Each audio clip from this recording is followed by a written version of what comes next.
meus amigos. Vai, Corinthians, porra. Alvinegras. Só vai. Este é o podcast Irmandade Corintiana. Ó, que intensidade, velho. 150, meus amigos. Estamos no número Comemorativo, então. 150, a Irmandade aqui com o grande Icarão. Beleza aí, E Icarão? aí, galera, de volta aí, depois de algum tempo. Tudo na paz. Menos tudo certo. barba, menos cabelo. Menos mais cabelos. tranquilo. Como sempre. E o Tá ficando Gibson meio aqui, careca aí, cara. que continua...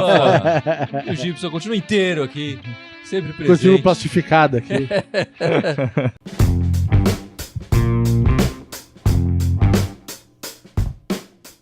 Chega de besteira, meus amigos, vamos falar um pouco dessa semana corintiana. Uma semana que, como time, foi um pouco bipolar, né? Começamos a semana campeões paulistas, tricampeões paulistas, né? Com um desafio grande pela frente, a Chapecoense, que já havia ganhado da gente por 1-0 e tínhamos que reverter esse placar na arena, no jogo de volta. O que fizemos com muita pompa e circunstância, já diria o filósofo, né? Jogando Já muito diria bem, Confucio. jogando muito bem, com certa tranquilidade fizemos 2-0. Poderíamos ter feito muito mais naquela partida. Acho que o Corinthians até merecia um placar maior do que os justos 1-0 ali. Uma das melhores partidas, né, do ano. eu Sim, sem dúvida nenhuma. E hoje nós vemos esse time um pouco bipolar, né? Jogando um futebolzinho mais devagar, displicente, desconcentrado. O Pedro Henrique, que tinha feito uma boa partida na quarta-feira, fez uma partida cheia de falhas, cheia de erros, enfim. E levamos um 3-2 nessa estreia do Campeonato Brasileiro aí pra gente ficar esperto. Não é isso, Gibson? Eu comentei no nosso live do YouTube pós-jogo, agora há pouco, que eu até esperava que o Corinthians fosse fazer um jogo pior hoje, obviamente, do que foi o jogo quarta-feira, do que foi o jogo domingo. Um pouco pelo cansaço, ressaca, 2 jogos importantes pegados. O jogo de quarta-feira o time correu pra caramba, tal, o placar nem refletiu o jogo, 2-0 foi barato até pra Chape, por ter sido 4-5. Mas o que me deixa bravo, né, é uma coisa que o Corinthians já vem fazendo no começo do ano inteiro, que é quando vai jogar com um time que acha que é menos importante, joga mais de corpo mole, não corre, não dá o sangue. Não dá pra querer jogar só na retranca ali, na o time técnica. parece que só quer jogar no filé, né? É. Opa, esse jogo aí é bom. Esse jogo é bacana, vamos jogar bola. E ainda mais no brasileiro, que na verdade o brasileiro, todo jogo É final. Todo jogo é importante. Esse jogo aqui vai ser tão importante quanto o último. São os mesmos 3 pontos. Exatamente. E é curioso, porque a gente passou praticamente, né? A gente tá chegando ao final do primeiro semestre. Passou o primeiro semestre falando, legal, o Corinthians na hora das decisões sabe lidar com as decisões, né? Mas e aí? Só na decisão é meio complicado, porque assim, beleza, é o primeiro jogo do campeonato e tal. Mas é isso, não dá pra gente contar, porque são os mesmos 3 pontos lá no final. E são 3 pontos valiosos, né? Você vai ter uma pausa aí no meio do campeonato da Copa América. É importante começar com o pé direito, na verdade. Não começou. O que me deixou mais puto, assim, nessa história toda desse jogo de hoje, foi que o Corinthians saiu na frente, né? Saiu na frente com um belíssimo gol do Pedrinho, que a gente até vem falando aqui no podcast, para ele chutar mais de fora da área, apesar de alguns chutes dele ir longe. Mas aliás, fazer o parênteses que eu já fiz agora há pouco, hoje foi o 100º gol do Pedrinho. Ele ganhou o jogo, aliás. Ele ganhou até uma homenagem do elenco todo e das diretorias do jogo ali. E você falou no 100º, o jogo contra a Chape foi o 100º jogo do Cleison. Sim. Também, curiosamente, 2 jogadores aí fazendo o 100º jogo nessa mesma semana.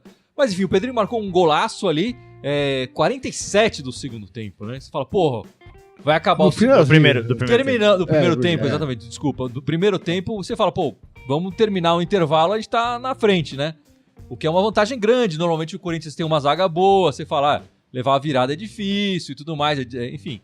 E não foi nada disso, né? Na saída de bola, o Bahia vai lá e marca um gol, uma desatenção completa do time inteiro, que demonstra exatamente isso que vocês falaram, que é a displicência, né? Beleza, já fizemos 1-0, acabou o primeiro tempo. Porra, mas... o torcedor, no sofá, o torcedor pode ter esse sentimento, não os caras. Isso, né? Sim, Agora o cara lá em campo não, né? Exatamente. A bola vai voltar a rolar daqui a pouco, você precisa correr, precisa dar carrinho, precisa meter a cabeça na bola.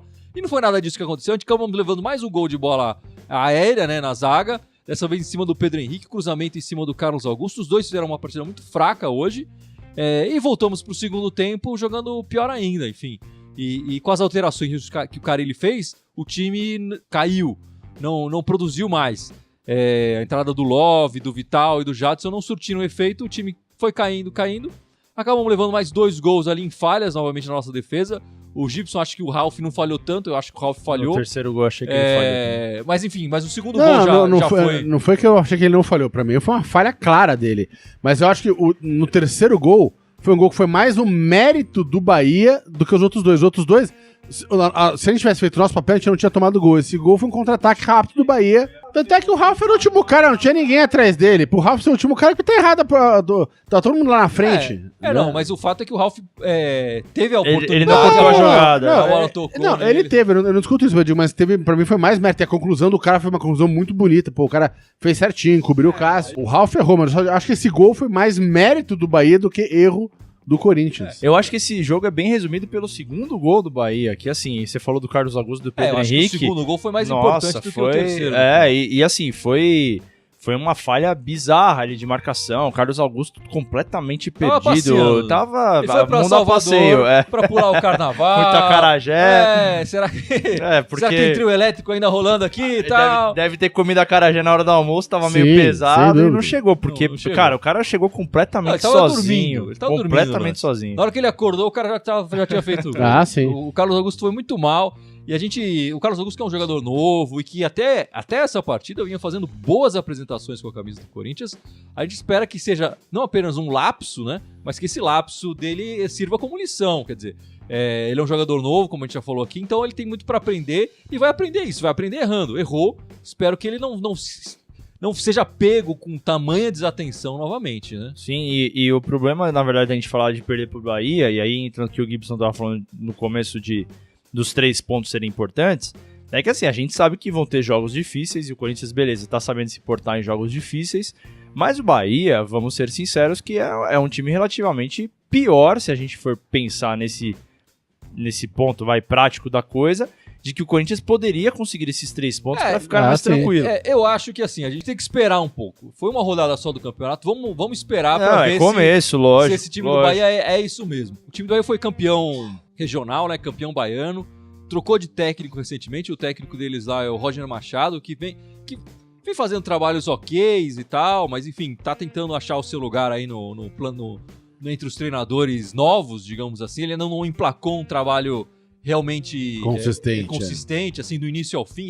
Mas eu acho que esse time do Bahia, bem acertadinho e tal, vai dar trabalho. A gente precisa tomar um cuidado com essa avaliação nesse início de campeonato. Não, sem dúvida. Acho que é o primeiro jogo, óbvio. E o Corinthians tem dificuldades jogando lá na Fonte Nova. As últimas 2 vezes que o Corinthians foi jogar na Fonte Nova nos anos anteriores, perdeu. Mas assim, olhando o início que o Corinthians teve, quer dizer, que foi um primeiro tempo mais ou menos, mas com um gol aos 47, você imagina que o time vai vindo de resultados interessantes e tudo mais. Imaginava que o Corinthians conseguisse manter-se pelo menos esse 1-0 aí por mais tempo, né? Logo em seguida leva o empate e volta muito mal no segundo tempo. Não, meu ponto é que é exatamente esse final da sua opinião. O Bahia ainda o Bahia ainda ainda mais pra gente que não tá acompanhando o Campeonato Baiano de jeito nenhum, é uma incógnita muito grande. Eu acho que o Corinthians a gente sabe o que dá pra produzir mais, o que vai conduzir mais. Exatamente esse final de opinião que você deu, que é exatamente o que eu tava querendo dizer com relação ao Bahia especificamente, porque acho que o Corinthians tinha a capacidade de conseguir ganhar esse jogo por conta do que já apresentou na quarta-feira, por exemplo, tava numa crescente. Acho que é primeiro jogo, acho que não é motivo pra desesperar e tal, mas a gente sabe que vai pegar vários outros jogos muito mais cascudos, de certa forma, com elencos, você pega Cruzeiro, Flamengo, Grêmio, que obviamente são jogos que você fala, puta, esse jogo aqui vai ser complicado. Eu concordo com você, eu acho que assim, se a gente for colocar as posições, quer dizer, a gente ia falar, o Corinthians vai terminar na frente do Bahia. Mas, por exemplo, esses times que você citou ainda estão, por exemplo, na Libertadores. Talvez eles não deem importância pro brasileiro no início, talvez outros times consigam resultados melhores em cima desse time do que no Bahia, que tá mais ligado nesse Campeonato Brasileiro. Mas o que o pessoal tá comentando aí, Gibson? Muita gente comentando aqui, Emerson Tindari falando que hoje o time tava morto, muita acarajé. Parecia mesmo. Paulo Ricardo Fernandes aqui, o Timão falhou muito hoje no jogo e o Manoel jogou sozinho na zaga. Realmente, o Pedro Henrique não jogou nada hoje. É verdade, cara. O Manoel acabou sendo eleito pela primeira vez como o craque do jogo pela Irmandade, né? Para mim, felicidade. Não, o Manoel é o cara que eu adoro criticar, né? Eu tenho prazer em criticar o Manoel.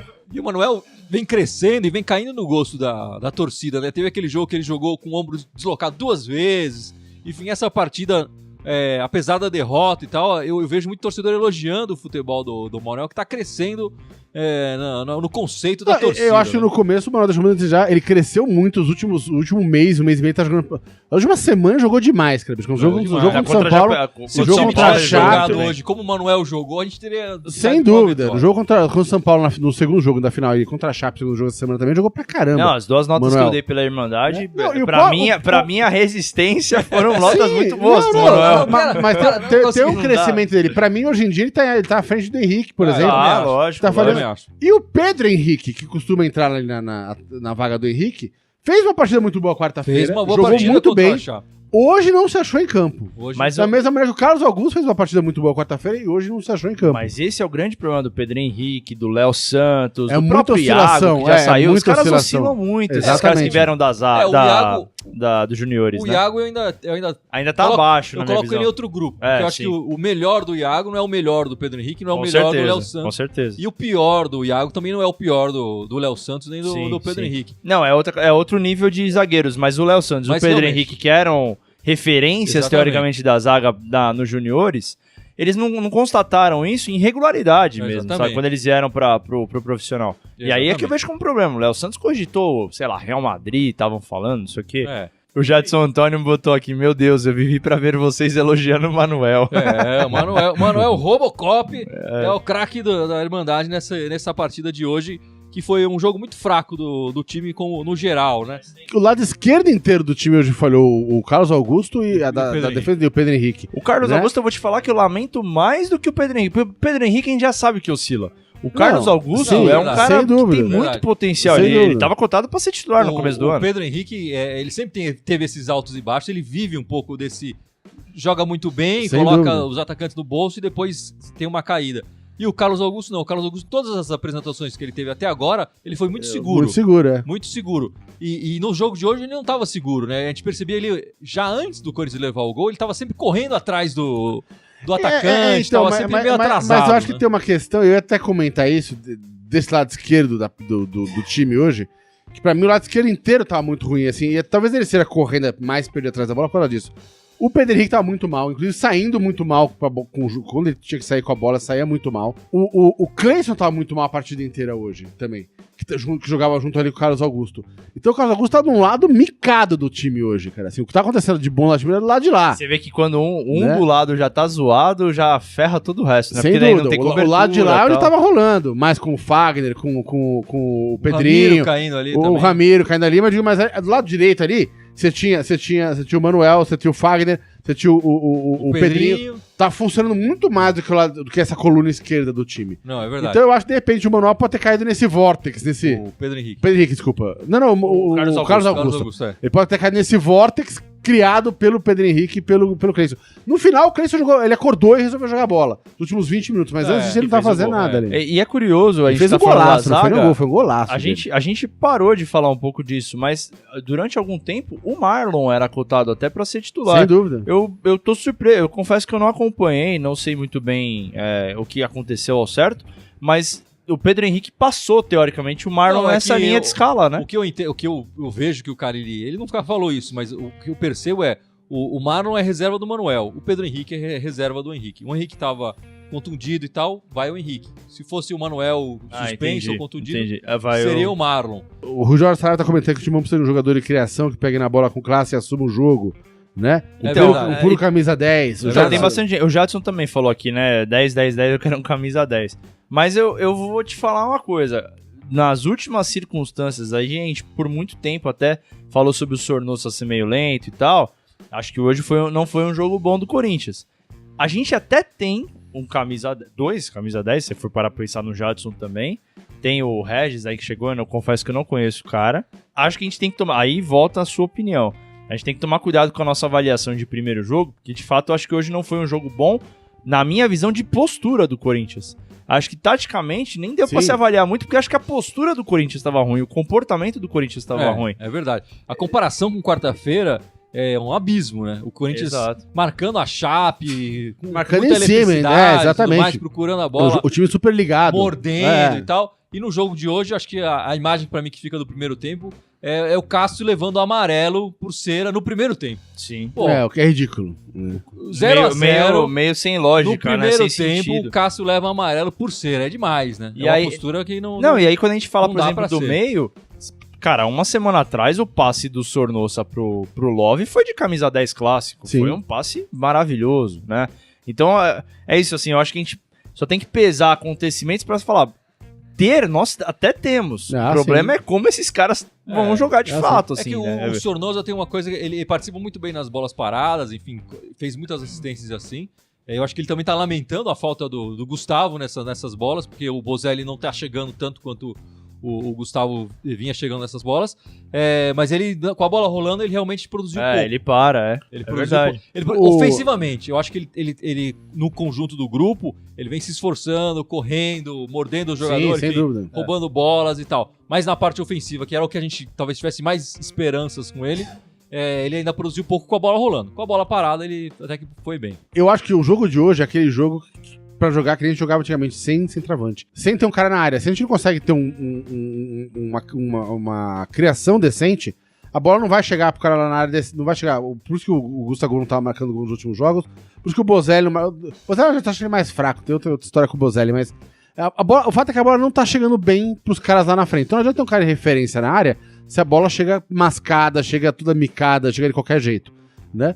Então, pra mudar o jogo hoje, eu acho que em vez de tirar o Pedrinho, eu acho que ele fez um primeiro tempo muito, apesar do golaço que ele fez no final, mas o primeiro tempo dele foi muito fraco. O Pedrinho fez ele- o primeiro tempo fraco. Ele estava até não, porque- melhor não, porque ele, mas, no acho- melhor momento do jogo dele. Talvez Sim. o cara ele foi lá e tirou. não, mas não é nem que eu acho que ele tava jogando mal, mas é que ele tava sofrendo uma marcação muito física e físico Ele pra conseguiu ele. crescer depois do gol. Não, a marcação em cima dele tá muito física, ele levou muita pancada, o que ele sente muito. Ele é magricelo, ele é mirradinho e tal, levou pancada pra caramba.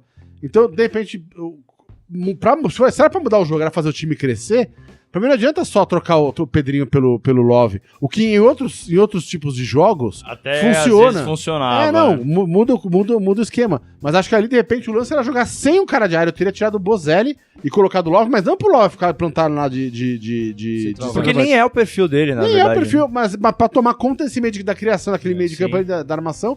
E aí joga assim, com 4 na frente ali e vão pra cima. Hoje eu acho que talvez o Carille tenha tido um pouco de responsabilidade nesse resultado, exatamente pela questão tática, Sem dúvida. além do comportamento, da visão tática mesmo, né? Acho que isso você tá Sem falando tem dúvida. propriedade, porque a gente falava muito do ano passado não ter opções. O fato da gente ter opções hoje não é só opção de troca, precisa poupar aqui, então vamos usar no próximo jogo outro time. Mas do ao longo do jogo entender, preciso mudar, ou talvez nem Sem do dúvida. começo do jogo mesmo, já entrar sem o centroavante, Sem dúvida. porque daí você começa a ver o perfil do time que você vai jogar, precisa sair mais em contra-ataque, não precisa. Mais comentários aí, Gibson. Cadê aqui? BetG falando pra testar o Oia ou o Regis. O Regis na partida de hoje, ele tava impedido de jogar. Porque, enfim, ele Jogador do veio, Bahia, tá emprestado do Bahia, é. sei lá o que, ele não poderia jogar. Tem esse acordo de cavalheiros, ele não estava nem no banco. O Oia era uma opção. O Oia, eu vejo com um certo receio, assim, porque às vezes que ele entrou, ele também não demonstrou grande coisa Ele ali. entrou muito pouco, É. né? Eu acho que ainda nem estreou praticamente. Não, então eu acho que é ruim colocar isso como se fosse o Salvador, ele vai Não, salvar. E é um garoto. É Acho um que garoto, talvez exatamente. o Regis já tem um pouco Né? mais de cancha, mais experiente, talvez pudesse ser uma opção. Não era nessa partida mesmo. O Vladimir Riva falou aqui que o Matheus Vital tá melhor preparado que o Pedrinho, tem mais força física e mais objetividade. Mas sabe que o Pedrinho, isso é bem interessante esse comentário que você leu agora. Tem um amigo meu, o Igor, um baita corintiano também, e ele sempre fala, cara, o Pedrinho, ele já tinha que ter estourado, já tinha que ter atingido o ápice, teoricamente, dele pelo talento que se monta, né, que ele tem. Eu não sei se é necessariamente isso, mas assim, o Pedrinho é sempre aquele negócio assim, beleza, agora ele vai estourar, agora ele vai virar aquele jogador, e não vira, né? É. Já tá assim há algum tempo já. Tanto é que hoje foi o 100º jogo dele, ou seja, não é exatamente iniciante. né? Ele não tá começando, ele já tá no time, acho que faz uns 2 anos, né, que o Pedrinho começou Sim, a jogar, sim. se eu não me engano. Eu acho que assim, o Pedrinho subiu muito novo, né, pro time, enfim, com muita expectativa. Acho que a torcida colocou muita esperança nele e tal. Em alguns momentos ele mostra que pode mais. Acho que até esse gol de hoje mostra que ele, por que não faz mais isso, né? Por que ele não arrisca mais? Por que às vezes ele chuta a bola vai lá longe? No final do ano passado, por exemplo, contra o Cruzeiro, ele era a principal esperança. Exatamente, né? aquele gol do contra o Cruzeiro, enfim, que acabou depois sendo retirado pelo VAR.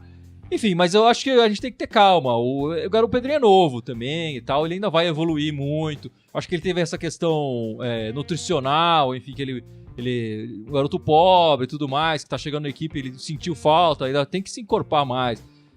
Eu acho que tem que dar uns Nescau pro moleque, mas mano. Dá umas lasanha, pô. Estourar, ele não estourou. Mas eu acho que ainda vamos ter calma. Vamos ter um pouco mais de Tomara. Calma com esse garoto aí. O BetG tá tocando num ponto aqui que é a minha grande piada, na verdade, aqui da Irmandade, né? Que é o zagueiro uruguaio. E o zagueiro uruguaio, o que acontece com ele? Nesse momento, eu sinto um pouco o pessoal pedindo o Bruno Mendes, muito em função da falha do jogo, mau jogo do Pedro Henrique, né? Quando ele chegou, tinha muitos comentários que a zaga estava ruim, a zaga se acertou, o Corinthians foi passando, campeão, passou pela Chape, e a questão do Bruno Mendes era mais um... Pô, e tem aquele zagueiro ainda pra estrear, pra jogar e tal. Agora eu vejo hoje muita cobrança. E o Bruno Mendes? Eu acho que é um garoto, enfim, a gente tem que confiar um pouco no nosso treinador ali, que tá vendo ele treinar. Sim. E tal. Vem sendo escalado, vem colocando no banco, né? Tá participando das partidas no banco, quer dizer, tá sentindo, lá, tá no grupo. Mas como a gente falou aqui, a gente nem sabe o que ele vai fazer quando ele colocar a camisa, né? Sim. De repente ele coloca a camisa e falha mais do que o Pedro Henrique. Aí a gente já falou, coloca o Pedro Henrique. Exatamente por ser jovem também.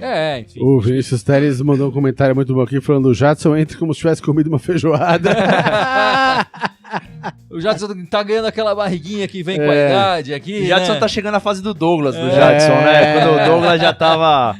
Deixa eu ficar aqui, o Chopin, tá lembrando bastante. Tá lembrando do Douglas. Douglas Tufão. Eu gosto bastante do o Neto do também. Jadson, o Neto, né? Já tá chegando no final já, né? Enfim, eu ainda espero mais brilhos do Jadson. Não, eu gosto do Jadson. Pra mim, pra ser sincero, de perfil até eu gosto mais do Jadson, por exemplo, do que do Sornosa. Mas, enfim, é nítido que ele não é mais aquele Jadson. E não dá pra produzindo mais com o Sornosa do que do Jadson. Exatamente. Ah, sim, sem dúvida. Acho que eu vi por aqui também o pessoal falando do Bozelli e tal, que o Bozelli joga mal, alguma coisa assim, se dá pra devolver o Bozelli. Cara, eu acho que, por exemplo, o gol que ele fez contra a Chapecoense demonstra um pouco do que eu enxergo do Bozelli. O Bozelli, ele sabe jogar, ele é um centroavante bom. A gente tem que pensar que tem uma questão de adaptação. O cara não tá jogando direto. Você vê que o cara é esforçado e você vê o quanto ele é importante dentro da equipe quando ele fez o gol e a galera, todo mundo foi lá abraçar. O quanto tem um peso, um cara como o Bozelli, experiente, estar dentro do grupo. E o gol que ele fez, matado, o domínio e o chute, foi de um cara que sabe o que tava fazendo. Você tá dizendo que o Bozelli não só então pagou todo o elenco pra fazer amizade com ele, como pagou pra você dessa... Eu tô defendendo a minha propina, na verdade, de Bozelli. Não, eu acho que tem que ter calma. Óbvio, dentre os três ali, Wagner Love, Gustavo e ele, hoje, ele tá atrás dos dois. Eu acho que ele é o que tá mais devendo. Ele é o que tá mais devendo. Óbvio, eu não sou leviano de falar que não. Mas acho que o cara não sabe o que faz. Ele não foi artilheiro no México, que é um futebol mais complicado, teoricamente. O curioso é que depois do jogo contra a Chapecoense, que ele fez uma boa partida, marcou um gol e tal, caiu um pouco no segundo tempo, é verdade, mas ele fez uma boa partida no geral. Muita gente pedia ele e não o Gustavo como titular. Enfim, acho que como você falou, eu concordo, acho que ele tá precisando se adaptar, tá demorando um pouco. Pela experiência dele, eu esperava que ele já estivesse jogando mais. Eu acho que se a gente tivesse dependido só dele, seria um grande problema, mas o Gustavo chegou jogando bem e tal, acho que pode voltar a jogar melhor do que como ele já mostrou no começo do ano. E o Love, eu acho que o Love também poderia ser testado nessa posição de 9 ou falso 9, enfim, mas no ataque, como ele jogava em 2015, né? Mais comentários aí, Gibson? Cadê? Eu tinha pescado um aqui, Beto Gil falando que a verdade é que o Júnior Luz faz muita falta nesse time. Faz sem dúvida, pra mim. Verdade. Mas eu não acho que o Ramiro tenha jogado mal. Não sejam mal. O Richard, sim, era um péssimo. Sim. Eu acho que o Ramiro dá conta. E eu posso falar mais. Eu acho que talvez quando o Urso voltar, o Ramiro ganhe a posição do Pedrinho no meio. Isso eu acho mais possível. É possível. Mas eu ainda acho que o Urso faz falta ali pra mim também. Eu acho que o Urso é titular, mas eu acho que essa probabilidade é grande porque o Ramiro, ele é um cara que ele veio cercado de expectativa exatamente por ser coringa, mas também por jogar pro lado direito. E hoje, talvez, a consistência do Ramiro seja muito mais importante pro Corinthians ao decorrer do jogo do que, por exemplo, começar com o Pedrinho. Sim, né? sem dúvida. Que o Pedrinho pode, talvez, entrar no segundo tempo, dar aquele isqueirinho, né? Enfim. E sabe o que é engraçado? O Lucimar Fernandes comentou aqui, pensei não queria falar isso, o Romero faz muita falta, e o Carrasco também falou do Volta Romero. Cara, eu discordo de vocês, eu não acho que o Romero faça essa falta, porque, por exemplo, hoje a gente, tudo bem, né? O Cleison jogou mal e tal, mas a gente teve na fase final ali do Paulista tal, um Cleison muito agudo, né? Crescendo e tal. Mesmo do lado direito, o Ramiro voltando a jogar bem. O Romero não entraria no lugar do Cleison. Não, eu sei que não. Eu quis dizer assim, não tô falando por posição, eu tô falando de protagonismo. Em sentido de time, por exemplo, eu vejo muito mais importante ter um cara como o Ramiro em crescente do que o Romero. Eu acho que o Ramiro tem mais a oferecer hoje, taticamente, até por ser coringa, do que, por exemplo, o Romero. E aí eu falo do Cleison, por exemplo, que é o protagonismo que às vezes o Romero teria, talvez na outra ponta, por ser ponta direita, o protagonismo que ele teria, talvez, a gente teve, por exemplo, no Cleison. Então eu acho que, por exemplo, hoje foi um jogo ruim e tal, mas eu não vejo, por exemplo, que o Romero ia mudar a cara desse time da água pro vinho e falar, beleza, agora é outro time com o Romero, entendeu? Eu também eu concordo com você. Eu acho que o Romero não... Mesmo porque se você for pegar ali o último ano do Romero, ele tava oscilando demais.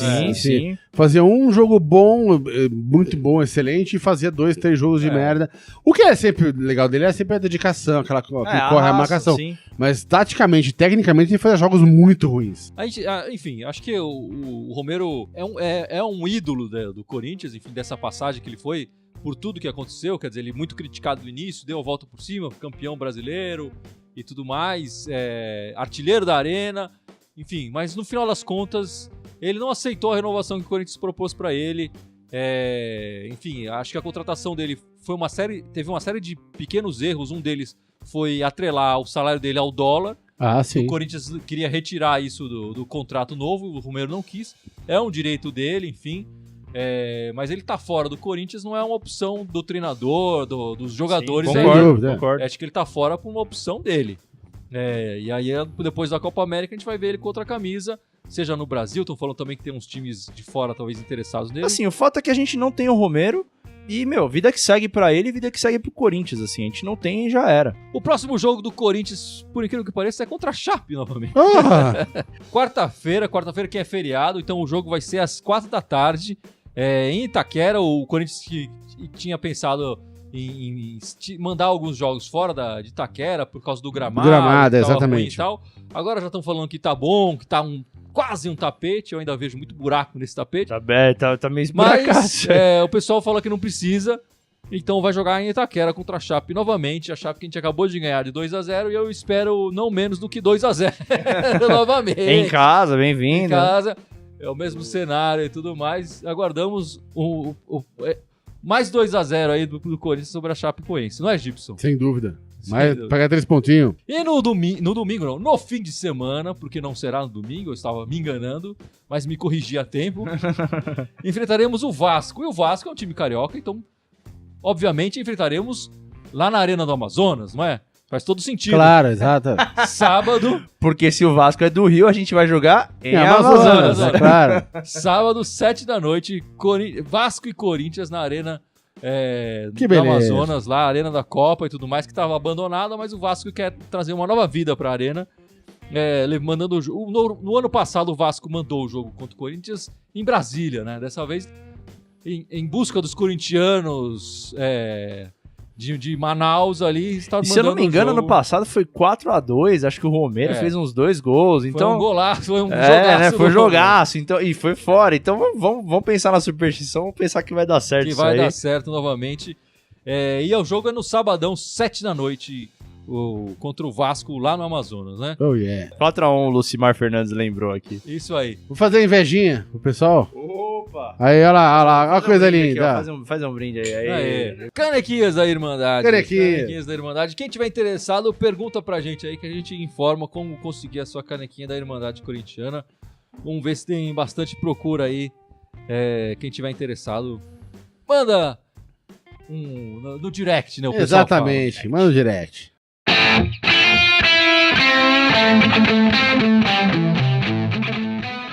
Enfim, meus amigos, vamos terminando este grande podcast aqui. Muito obrigado pela participação de todos. Muito obrigado, Icarão. Muito obrigado, Gibson. E o Ícaro, que não vem aqui há muito tempo, tem que lembrar as nossas redes sociais. Tem que ver se ele fez a lição de Tem que casa. mostrar que ele estudou. Por favor. Tem que representar, né? Sim, por Vamos favor. lá, gente, em todas as nossas redes sociais. Vai contando aí, Gibson. O Facebook, que vocês estão nos vendo aí, o YouTube, o Instagram, SoundCloud, iTunes, e aí já travou, Twitter, são 7 no total, né? E Spotify. Aê, garoto. É isso aí. Sempre dá uma travadinha no E final. todos eles com qual nome? Todos eles Irmandade Corintiana com TH, Aê. só no Twitter, que é Irmandade Timão, e o nosso e-mail é irmandadecorintiana com th@outlook.com. É isso aí, meus amigos. Esperamos que o time do Corinthians saia dessa bipolaridade e faça 2 grandes partidas aí. Que seja uma semana de Contra a 6 pontos. Chape e contra o Vasco lá no Amazonas. Semana de 6 pontos pra alegrar a gente. É, e pra gente começar bem esse seria bom, campeonato, né? A gente perdemos aqui pontos importantes, temos que retomar aí com 2 vitórias Sem dúvida. pra chegarmos na parada da Copa América com Sem dúvida. muito gás, não é? Essa semana bipolar, um jogo excelente, um jogo... É, um jogo 880. É. Vamos lá, vai Corinthians. Vamos lá, e vai É? Corinthians! Vai, Corinthians! Boa Valeu, semana, galera! Boa semana, pessoal! Thank you.